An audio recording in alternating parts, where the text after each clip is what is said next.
Hai, Assalamualaikum kepada mereka yang baru singgah ke channel ni, saya Faiz. Jika korang sentiasa mengikuti dunia pemotoran, korang mesti tahulah tentang seorang motovlogger yang terkenal ni, iaitu Nasir Haris, di mana channel akaun YouTube beliau telah dihack.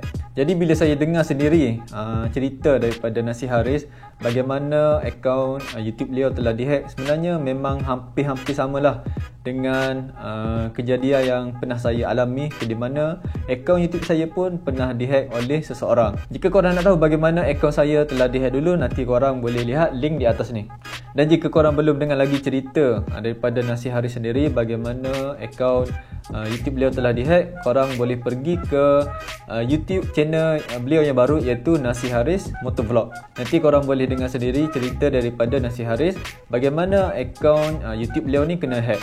Okay, di sini saya ada beberapa tips lah ataupun nasihat kepada korang apa yang korang perlu buat jika akaun YouTube korang ni kena hack.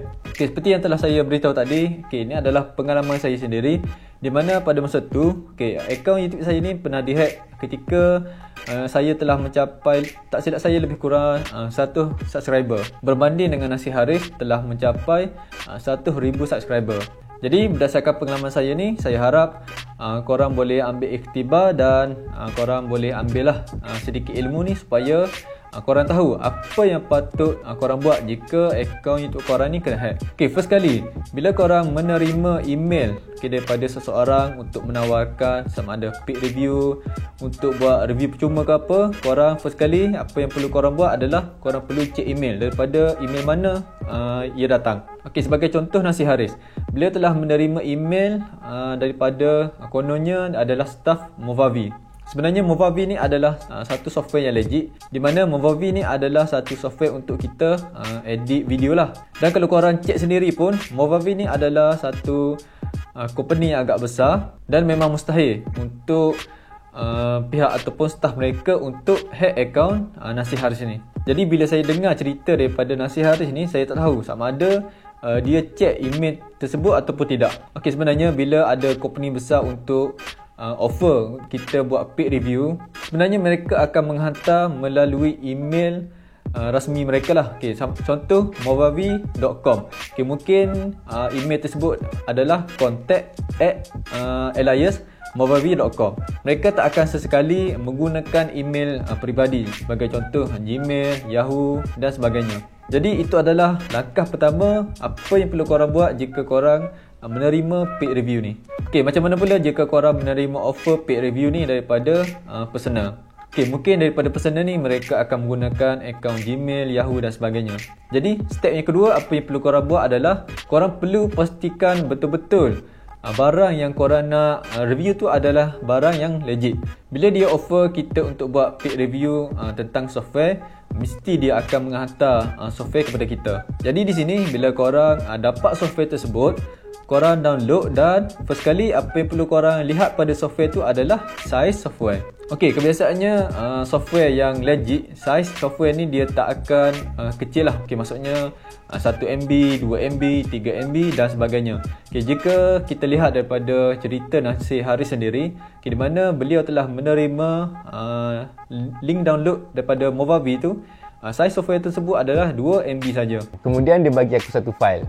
File tu installer Movavi. File dia kecil, kira macam 1 MB kalau tak silap. Okay, jadi di sini sebenarnya 2 MB ni adalah satu yang agak mustahil bagi software untuk editing video ni. Biasanya kalau software untuk edit video ni dia akan saiznya agak besar jugalah, okay, 50 MB, 100 MB sehingga mencapai 1 GB.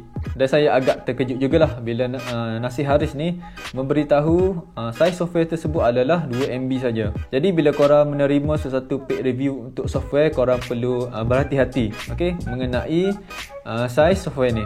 Sebenarnya jika korang download software tersebut dia tak menjadi masalah. Okay, apa yang menjadi masalahnya adalah bila korang install software tersebut, di mana kebanyakan hacker ni dia telah menyuntik malware ke dalam software yang konon-kononnya software yang legit lah. Okay, dan bila kita install software tersebut, okay, secara secara langsung, okay, malware yang telah disuntik oleh hacker ni dia akan menyeranglah komputer kita dan mengambil semua data-data penting kita. Jadi di sinilah hacker ni akan dapat semua info, sama ada info login website kita, info login akaun YouTube kita dan sebagainya. Dan sebab itulah dengan mudah hacker ni dia dengan senang dapat tukar apa saja info-info penting yang ada pada akaun kita. Jadi di sini secara ringkasnya tips dan nasihat yang telah saya berikan adalah, first sekali kita perlu cek email daripada email mana yang kita dapat. Dan yang kedua, kita perlu cek jika software, kita perlu lihat pada saiz software tersebut. Dan jika produk fizikal, kita perlu semak terlebih dahululah sama ada produk ni legit ataupun tidak. Jadi kepada mereka yang masih belum tahu lagi channel Nasi Haris ni telah dihack, korang boleh pergi ke channel akaun YouTube beliau yang baru iaitu Nasi Haris Motovlog. Kalau korang minat dengan motor ni, korang boleh subscribe pada channel beliau. Okey, nasihat tambahan yang saya boleh berikan di sini adalah, first kali bila akaun channel kita dihack, kita sebenarnya tak perlu buat report. Sama ada report spam, violation dan sebagainya. Sebab dengan report ni lah menyebabkan YouTube ataupun Google akan padam akaun kita tersebut. Jadi apa yang perlu korang buat jika akaun YouTube korang kena hack adalah korang perlu contact support mereka saja. Email tersebut saya lupa, nanti saya letakkan email ni di bawah sini. Nanti korang perlu email saja kepada mereka untuk dapatkan kembali akaun YouTube korang. Dan nasihat tambahan kedua saya adalah, korang jangan sesekali cuba mencari software-software yang free di internet.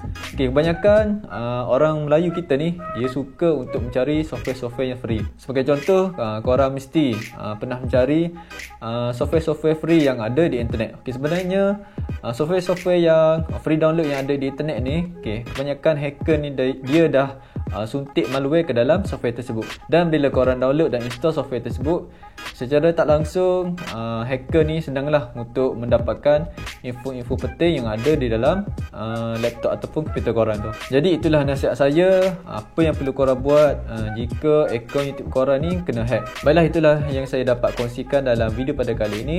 Semoga ia dapat memberi manfaat kepada korang semua. Dan jangan lupa untuk subscribe pada channel ini kerana saya akan banyak lagi berkongsi tips-tips yang menarik kepada korang. Semoga kita dapat berjumpa pada video yang seterusnya. Assalamualaikum.